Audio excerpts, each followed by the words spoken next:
Morning, morning, morning. Good morning. Good morning to you.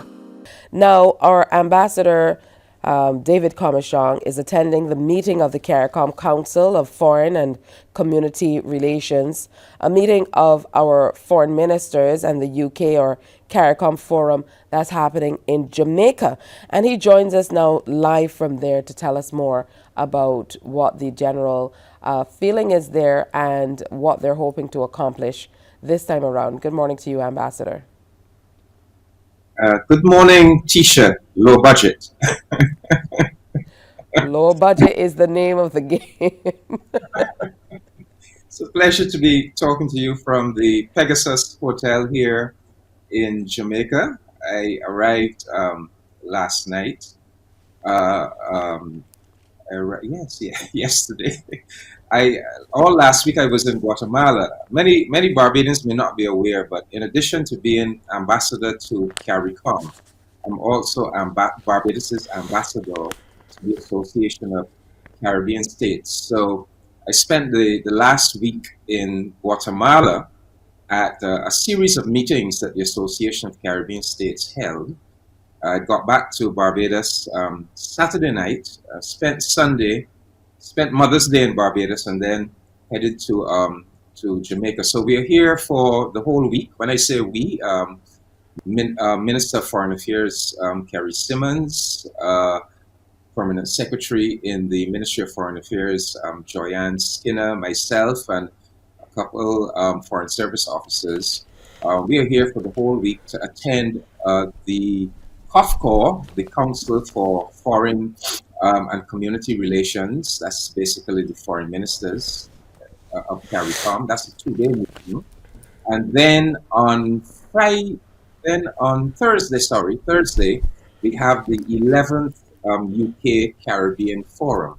And that's an engagement between basically the Foreign Secretary of the UK and his team and the CARICOM foreign ministers plus the foreign minister of the Dominican Republic.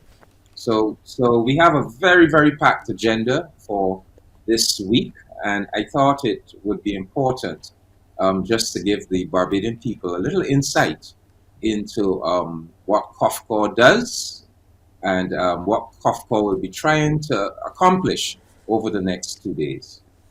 All right, so let's get into it and talk about exactly what's on the agenda. Well, as most Barbadians may know, one of the fundamental objectives of CARICOM is to have a coordinated foreign policy. And so how do you have a coordinated foreign policy? Well, periodically, the various foreign ministers come together and they discuss the various issues and try to come up with one collective CARICOM policy. So, for example, at this meeting of COFCOR, there are about 40 different items on the agenda. And so the foreign ministers are going to be reviewing virtually CARICOM's entire foreign policy agenda as it relates to whether it's the United Nations, the OAS, to a variety of countries all over the world, and also to issues internal to the Caribbean. And but one of the issues that I want to signal to Barbadians, a key issue that, in fact, the foreign ministers are going to go into a retreat to discuss this issue, and that issue is the Bridgetown Initiative. And I can't stress this enough because the Barbadians need to know that the Bridgetown Initiative is this powerful, cutting-edge proposal that was worked out in Barbados last year and is large. It's not a Barbados initiative, but it was worked out in Barbados, and Barbados has taken responsibility for leading on it. But it is an initiative, Tisha, that has finally called the bluff of the developed world, in the sense that it is saying, look, we understand that this system that we live in is really rigged against developing countries, the countries of the Caribbean, the countries of Africa, You ask us to develop, but you provide so little real support for us. We are really expected to be a miracle people to do almost something with nothing. And then on top of that, you have the climate crisis. You created it. We're the ones bearing the brunt of it. This whole system has to change. So IMF, World Bank, all the multilateral development banks, this whole thing has to change. It has to be much more supportive of our countries, much more finance for development, lower interest rates, much longer repayment cycles, reconstruction grants when hurricanes hit us and devastate us. We shouldn't have to borrow money to repay. So Barbados is forging ahead with the Bridgetown Initiative. CARICOM is forging ahead, and this year is going to be critical that we push it and we actually get it implemented in a concrete way. So that's going to be the feature of actually a retreat. Of course, Haiti is going to be on the agenda. We are grappling with this crisis in Haiti. We have just established three eminent envoys, former prime ministers, to help to negotiate a solution with the Haitian people and authorities. And we're going to be having a major engagement with the Haitian stakeholders in Jamaica next month. Associate membership for Martinique. Martinique has applied for associate membership of CARICOM. We're going to review all of our relations with the countries of the Western Hemisphere.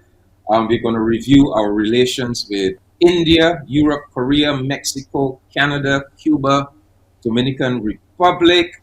We're going to look at our candidatures because CARICOM people go up contest for posts in these international organizations. And just to give you an example, the most honorable Dr. Eugene Barito, he is Barbados' candidate for a post on the Committee on the Elimination of Discrimination Against Women. So we are going to be discussing that at a CARICOM level to ensure that every single CARICOM country supports her and votes for her and advocates for her. Barbados is also going to be challenging for the vice presidency of the United Nations General Assembly in about 2 years' time.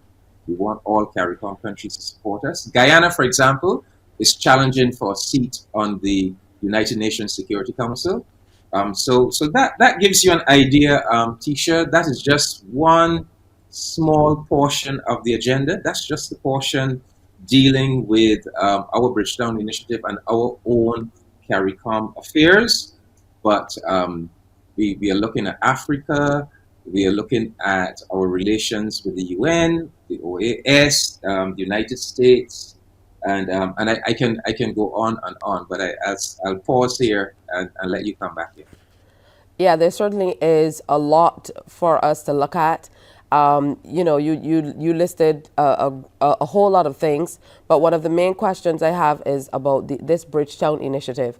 So you gave us an overview of what it's about. It truly is all-encompassing, really, because it gets to the matter of things, which is funding, to be able to take care of what we need to take care of as small island developing states. My interest is in what the response has been like and how we will move forward with these discussions, so to speak, with the various international agencies and so on to be able to move this agenda forward. Yeah. Well, last week, for example, at the summit of the Association of Caribbean States, Minister Sandra Husbands, the Bridgetown Initiative was the center of her speech. So we actually spent most of last week preaching the gospel of the Bridgetown Initiative. We put it into the Declaration of the Association of Caribbean States. So that was our mission, to make sure that when we left Guatemala, no country of the Association of Caribbean States could say that they did not know about the Bridgetown Initiative and did not have a good appreciation of its importance. So that is all part of the diplomacy. Professor Avinash Prasad is traveling extensively, explaining the Bridgetown Initiative, garnering supporters for the Bridgetown Initiative. Prime Minister Motley, wherever she goes, she talks about it. But there are a series of very important conferences this year that provide us with a wonderful window of opportunity, not only to advocate and educate about it, but actually to get it implemented. So the first big one is actually next month in Paris, France, where Prime Minister Motley and President Macron of France, they are co-hosting a summit, a global summit on a new global financial pact. And they're co-hosting it because President Macron has said that he is supporting important components of the Bridgetown Initiative. And this is extremely important because France is leading country at the IMF. So that's next month, June, and then in September, all of our governments are going to be going to the UN General Assembly, and we expect that at the UN General Assembly, when the prime ministers make their speeches, that in speech after speech after speech from Caribbean leaders, African leaders, etc., Latin American leaders, you're going to be hearing demands that the Bridgetown Initiative be implemented. During that month of UN General Assembly, there will also be the high-level political forum on sustainable development and the sustainable development goals. That is going to be another opportunity for us to really push the Bridgetown Initiative. And then in October, come the annual World Bank and IMF meetings in Morocco. And that will not only be an opportunity to push the Bridgetown Initiative, but to have decisions made about implementing it. And then we end the year with COP28, the global change big international conference, which will be held in the United Arab Emirates. And again, that will be an occasion not only for pushing it, but for actual decisions to be made. So it is gaining a lot of traction. The US's Special Envoy for Climate, John Kerry, he says that the US is supporting important components of it. So it is evolving. It is evolving. We know that every leader may not support every aspect of it, but the whole thing is to kind of build an international consensus that agrees that this system cannot continue. It is too unjust, too inequitable, and in an interconnected world where nobody can be left behind, because if anybody is left behind, it means that we are not going to solve the climate crisis. So a new thinking will take shape, that much more must be done for developing countries. And this is not about charity, this is just about fairness. Because a developing country has to borrow money. A developing country that needs the development finance has to borrow money at much higher interest rates than a rich country that does not need the assistance as much and has to pay back in a much shorter time than is accorded a rich country that does not need the assistance as much as the poor country. So the system is really rigged, and it has been rigged for many decades now, and we are finally really calling it out in a very serious way and demanding that serious changes be made. Now, based on what you've presented, this is truly a David and Goliath type story. So what are some of the benchmarks that we are going to use to measure the success of these advances, or to even measure the advances that we are making in our strides towards accomplishing some of what we want to through the Bridgetown Initiative? Well, we are already seeing some successes. For example, at the last COP, there was an agreement on a loss and damage fund. The idea of when countries, especially developing countries, suffer from the climate crisis that we didn't create, that there will be funds there to compensate them for the loss and damage. So that was some forward movement. And then, part of the Bridgetown Initiative is Barbados' championship of these natural disaster and pandemic clauses.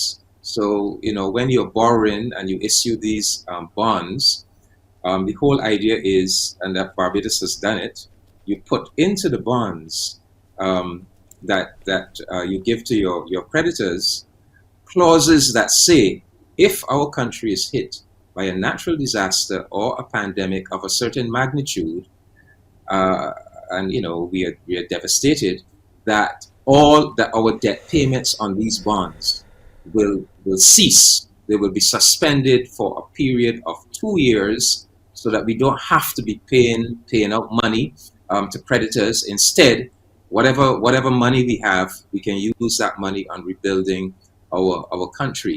So Barbados has pioneered that. That's part of the Bridgetown Initiative, and the UK has accepted that, and they have started to implement the natural disaster and pandemic bonds. So these are signs of encouraging progress, but of course a lot more needs to be done, because the Bridgetown Initiative, one of the fundamental planks of the Bridgetown Initiative, which has to do not only with developing countries, but with all countries, including the developed world, is that the Bridgetown Initiative says up to now, nobody has really put on the international agenda any program that is capable of doing what is necessary to keep the increase in global temperature to less than 1.5% by the end of this century. And we, Bridgetown Initiative, we are actually offering the world a global plan that is at the scale that is going to be required if the world is going to stand a chance of keeping down the rise in global temperature. And so the Bridgetown Initiative raising something for everybody, including the developed countries. So that aspect of the what we call the Global Climate Mitigation Trust, this is a way of scaling up to a much higher scale the quantity of financial resources to go towards what they call climate mitigation. That is transitioning from industries that emit greenhouse gases to renewable energy and so forth. That's a very big part of the Bridgetown Initiative as well. So we have a lot of work to do to get it implemented. The pandemic and natural disaster bonds, that's a minor steps forward. But admittedly, Tisha, you're right.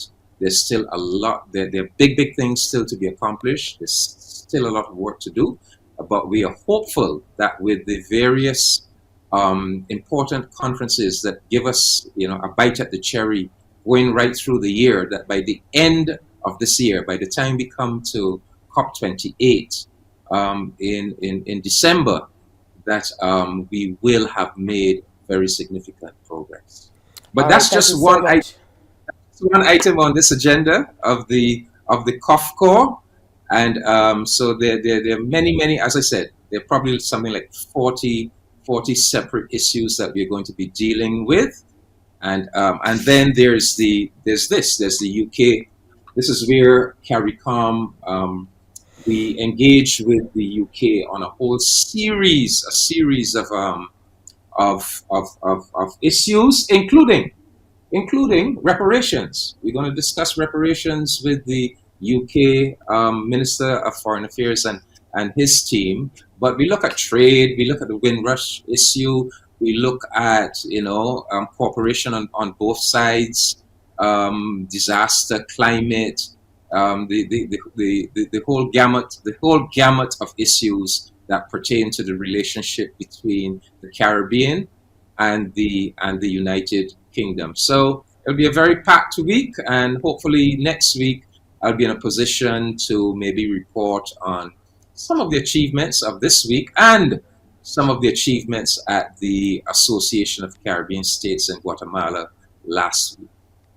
All right, a very busy last few weeks indeed. Thank you so much for making the time to share with us so that we're kept aware of exactly what's happening across CARICOM and in our best interest. Thank you so much, Ambassador. My pleasure, Tisha. Always nice to speak to you. Morning, morning, morning. Good morning. Good morning to you.